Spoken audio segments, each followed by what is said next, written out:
विवाह। दंडपानी नाम का एक शाक्य था। यशोधरा उसकी लड़की थी। उसके सौंदर्य और शील के लिए वो प्रसिद्ध थी।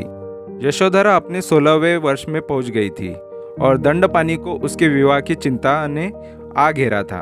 प्रथा के अनुसार दंडपानी ने अपने सभी पड़ोसी देशों के तरुणों को अपनी लड़की के स्वयंवर में सम्मिलित होने का निमंत्रण भेजा। सिद्धार्थ गौतम के नाम भी एक निमंत्रण भेजा गया था। सिद्धार्थ गौतम का भी 16 वर्ष पूरा हो चुका था। उसके माता पिता भी उसकी शादी के लिए वैसे ही चिंतित थे। उन्होंने उसे स्वयंवर में जाने को और यशोधरा का पाणी ग्रहण करने को कहा। उसने अपने माता पिता का कहना माना। आगत तरुणों में से यशोधरा ने सिद्धार्थ गौतम को ही चुना। दंडपानी बहुत प्रसन्न नहीं था। उसे उन दोनों के दाम्पत्य जीवन की सफलता में संदेह था। उसे लगता था कि सिद्धार्थ को तो साधु संतों की संगति ही अच्छी लगती है। उसे तो एकांत प्रिय है। वह एक अच्छा सद्गृहस्थ कैसे बन सकेगा। यशोधरा सिद्धार्थ गौतम के अतिरिक्त और किसी दूसरे से विवाह न करना चाहती थी। उसने अपने पिता से पूछा, क्या साधु संतों की संगति को अच्छा समझना कोई अपराध है? यशोधरा का ऐसा ख्याल नहीं था।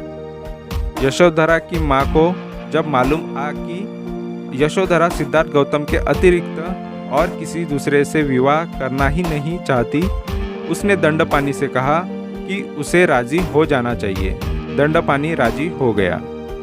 गौतम के प्रतिद्वंदी निराश ही नहीं हुए, बल्कि उन्हें लगता था कि उनका अपमान हो गया है। उन्हें लगता था कि कम से कम उनके प्रति न्याय करने के लिए ही यशोधरा को चाहिए था कि चुनाव करने से पहले किसी न किसी तरह से सबकी परीक्षा लेती।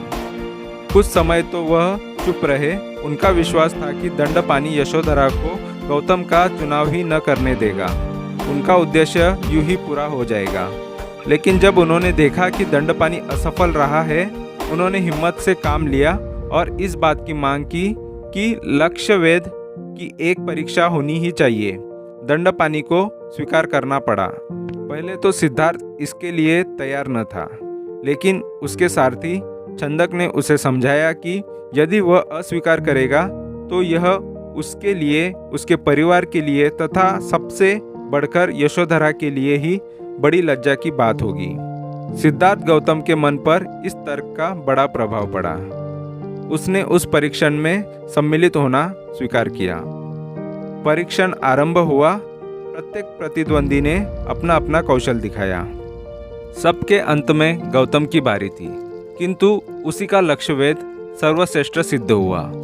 इसके बाद विवाह हुआ। शुद्धोधन और दंडपानी दोनों को बड़ी प्रसन्नता थी। इसी प्रकार यशोधरा और महाप्रजापति भी बड़ी प्रसन्न थी। विवाह हो चुकने के काफी समय बाद यशोधरा ने एक पुत्र को जन्म दिया। उसका नाम राहुल रखा गया।